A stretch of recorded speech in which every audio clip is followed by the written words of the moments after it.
Hi friends, welcome back to my channel. ഇന്ന് ഞാൻ ഇവിടെ വന്നിട്ടുള്ളത് നല്ലൊരു അടിപൊളി ടേസ്റ്റുള്ള ചിക്കൻ കുറുമയുടെ റെസിപ്പി പരിചയപ്പെടുത്താനാണ്. നല്ല സിമ്പിളായിട്ടുള്ള റെസിപ്പിയാണിത്. ഇത് നമുക്ക് അപ്പത്തിൻ്റെ കൂടെയും ചപ്പാത്തിയുടെ കൂടെയും നെയ്ച്ചോറിൻ്റെ കൂടെയും ഒക്കെ കഴിക്കാൻ പറ്റിയ നല്ല ടേസ്റ്റി ആയിട്ടുള്ള റെസിപ്പിയാണ്. അപ്പോൾ എല്ലാവരും വീഡിയോ സ്കിപ്പ് ചെയ്യാതെ മുഴുവനായിട്ടും കാണാം. ചാനൽ ഇതുവരെ സബ്സ്ക്രൈബ് ചെയ്യാത്തവരുണ്ടെങ്കിൽ നിങ്ങൾക്ക് ഈ ചാനൽ ഇഷ്ടമാവുന്നുണ്ടെങ്കിൽ പ്ലീസ് ഒന്ന് സബ്സ്ക്രൈബ് ചെയ്യണം. അപ്പോൾ നമുക്ക് നേരെ റെസിപ്പിയിലോട്ട് പോവാം. അപ്പോൾ ഇത് റെഡിയാക്കാനായിട്ട് ഞാനൊരു പാത്രം വെച്ചിട്ടുണ്ട്. അത് നന്നായിട്ട് ചൂടായി വരുമ്പോൾ അതിലേക്ക് 2 ടേബിൾ സ്പൂൺ വെളിച്ചെണ്ണ ഒഴിച്ചു കൊടുക്കാം. വെളിച്ചെണ്ണ നന്നായിട്ട് ചൂടായി വന്നാൽ പിന്നെ ഇതിലേക്ക് ഒരു 2 കഷ്ണം പട്ട, 2-3 ഗ്രാമ്പു, 2-3 ഏലക്കായ ഇതൊക്കെ ഒന്ന് ചേർത്ത് കൊടുക്കാം. എന്നിട്ട് ഇതൊന്ന് നന്നായിട്ടൊന്ന് മൂപ്പിച്ചെടുക്കാം. ഈ സ്പൈസസ് ഒന്ന് മൂത്ത് വന്നാൽ പിന്നെ ഇതിലേക്ക് 2 മീഡിയം സൈസ് സവാള നേരിയതായിട്ട് കട്ട് ചെയ്തത് ചേർത്ത് കൊടുക്കാം. സവാള ചേർത്ത് കൊടുത്തിട്ട് നമുക്കിത് നന്നായിട്ടൊന്ന് വഴറ്റിയെടുക്കാം. സവാള നല്ല സോഫ്റ്റ് ആവുന്നത് വരെ വഴറ്റണം. സവാള പെട്ടെന്ന് വഴറ്റി കിട്ടാൻ നമുക്കിതിലേക്ക് 1/2 ടീസ്പൂൺ ഉപ്പ് ചേർത്ത് കൊടുക്കാം. എന്നിട്ട് നന്നായിട്ടൊന്ന് വഴറ്റിയെടുക്കാം. സവാള ഒന്ന് വഴണ്ട് വരുന്ന സമയത്ത് നമുക്കിതിലേക്ക് കുറച്ച് കറിവേപ്പില ചേർത്ത് കൊടുക്കാം. സവാള നന്നായിട്ട് വഴണ്ട് വന്നിട്ടുണ്ട്. ഇനി ഇതിലേക്ക് 1.5 ടേബിൾ സ്പൂൺ ഇഞ്ചി വെളുത്തുള്ളി ചതച്ചതോ ഇഞ്ചി വെളുത്തുള്ളി പേസ്റ്റോ ചേർത്ത് കൊടുക്കാം. പിന്നെ ഇതിലേക്ക് നമുക്ക് എരിവിന് ആവശ്യമായിട്ടുള്ള പച്ചമുളക് ചേർത്ത് കൊടുക്കാം. ഞാനൊരു 4 പച്ചമുളക് നടുവേ കീറിയിട്ട് ചേർത്ത് കൊടുത്തിട്ടുണ്ട്. ഇനി ഇത് നന്നായിട്ടൊന്ന് വഴറ്റിയെടുക്കാം. ഇഞ്ചിയുടെയൊക്കെ പച്ചമണം മാറുന്നത് വരെ വഴറ്റിയെടുക്കാം. ഇഞ്ചിയുടെയൊക്കെ പച്ചമണമൊക്കെ മാറിയിട്ടുണ്ട്. ഇനി ഇതിലേക്ക് 1 ടേബിൾ സ്പൂൺ മല്ലിപ്പൊടി ചേർത്ത് കൊടുക്കാം. അപ്പോൾ നിങ്ങൾക്കിത് വെള്ള കളറിൽ വേണമെന്നുണ്ടെങ്കിൽ ഈ ഒരു ഭാഗം സ്കിപ്പ് ചെയ്യാവുന്നതാണ്. അപ്പോൾ ഞാൻ ഏതായാലും 1 ടേബിൾ സ്പൂൺ മല്ലിപ്പൊടി ചേർത്ത് കൊടുക്കുന്നുണ്ട്. പിന്നെ ഇതിലേക്ക് ചേർക്കുന്നത് കുരുമുളക് പൊടിയാണ്. 1.5 ടേബിൾ സ്പൂൺ കുരുമുളക് പൊടി ഞാൻ ചേർത്ത് കൊടുത്തിട്ടുണ്ട്. അപ്പോൾ നിങ്ങളുടെ എരിവിനനുസരിച്ചിട്ട് ചേർത്ത് കൊടുക്കുക. നമ്മളിതിൽ മഞ്ഞൾപ്പൊടിയും മുളക് പൊടിയും വേറെ മസാലപ്പൊടികളൊന്നും ചേർക്കുന്നില്ല. അപ്പോൾ എരിവിനനുസരിച്ചിട്ട് പൊടി ചേർത്ത് കൊടുക്കാം. എന്നിട്ടിത് നന്നായിട്ടൊന്ന് വഴറ്റാം. ഇതിൻ്റെ പച്ചമണമൊക്കെ മാറുന്നത് വരെ നന്നായിട്ടൊന്ന് വഴറ്റിയെടുക്കാം.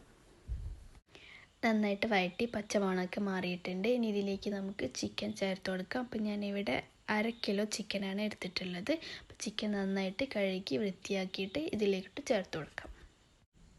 ഇതിൻ്റെ കൂടെ തന്നെ നമുക്ക് ഒരു ചെറിയ ഉരുളക്കിഴങ്ങും കട്ട് ചെയ്ത് ചേർത്ത് കൊടുക്കാം. വലുതാണെങ്കിൽ പകുതിയൊക്കെ ചേർത്ത് കൊടുത്താൽ മതി. കറി ഒന്ന് നല്ല തിക്കായിട്ട് കിട്ടാൻ ഇത് നല്ലതാണ്. ഇനി നമുക്കിതിലേക്ക് തക്കാളി ചേർത്ത് കൊടുക്കാം. ഒരു ചെറിയ തക്കാളി, അധികം പഴുക്കാത്ത തക്കാളിയാണ് ചേർക്കുന്നത്. ഇതൊന്ന് കട്ട് ചെയ്തിട്ട് ചേർത്ത് കൊടുക്കാം. ഇനി നമുക്ക് ഇതെല്ലാം ഒന്ന് മൊത്തത്തിൽ നന്നായിട്ടൊന്ന് മിക്സ് ചെയ്തെടുക്കാം.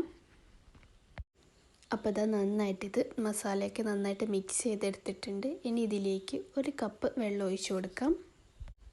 1 കപ്പ് വെള്ളമൊക്കെ മതിയാവും. ചിക്കനിൽ നിന്നൊക്കെ ഇത് വെന്ത് വരുന്ന സമയത്ത് വെള്ളം ഇറങ്ങി വരും. അപ്പോൾ ഇത് വെള്ളം കൂടി ഒഴിച്ചിട്ട് നന്നായിട്ടൊന്നുകൂടെ ഒന്ന് മിക്സ് ചെയ്തെടുക്കാം. ഇനി ഇതിലേക്ക് ഒരു 1/2 ടീസ്പൂൺ ഗരം മസാല പൊടി കൂടി ചേർത്ത് കൊടുക്കാം. എന്നിട്ട് ഇത് നന്നായിട്ടൊന്ന് മിക്സ് ചെയ്ത് നമുക്കിത് ചിക്കനും ഉരുളക്കിഴങ്ങും ഒക്കെ നന്നായിട്ട് വേവിച്ചെടുക്കാം. അപ്പോൾ ഇത് കുക്കറിൽ വേണമെങ്കിലും ചെയ്തെടുക്കാം. കുക്കറിലാണ് ചെയ്യുന്നതെങ്കിൽ ഒരു 2 വിസിലൊക്കെ മതിയാവും.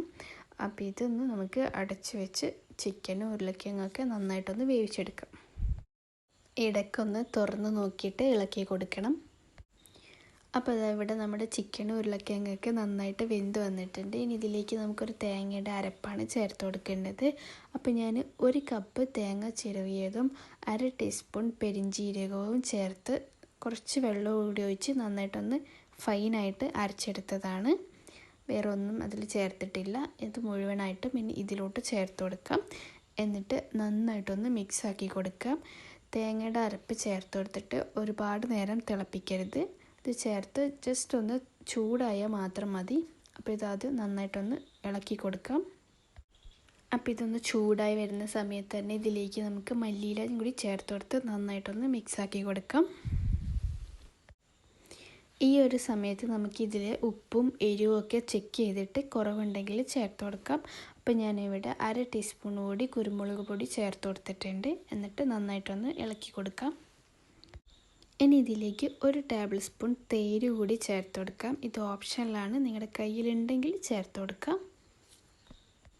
എന്നിട്ട് നന്നായിട്ട് ഇളക്കി കൊടുക്കാം. എന്നിട്ട് ഇത് ജസ്റ്റ് ഒന്ന് ചൂടായി തിളച്ച് വരുന്ന സമയത്ത് നമുക്ക് ഫ്ലെയിം ഓഫ് ചെയ്യാം. അപ്പോൾ ഇതാ നമ്മുടെ ചിക്കൻ കുറുമ റെഡി ആയിട്ടുണ്ട്.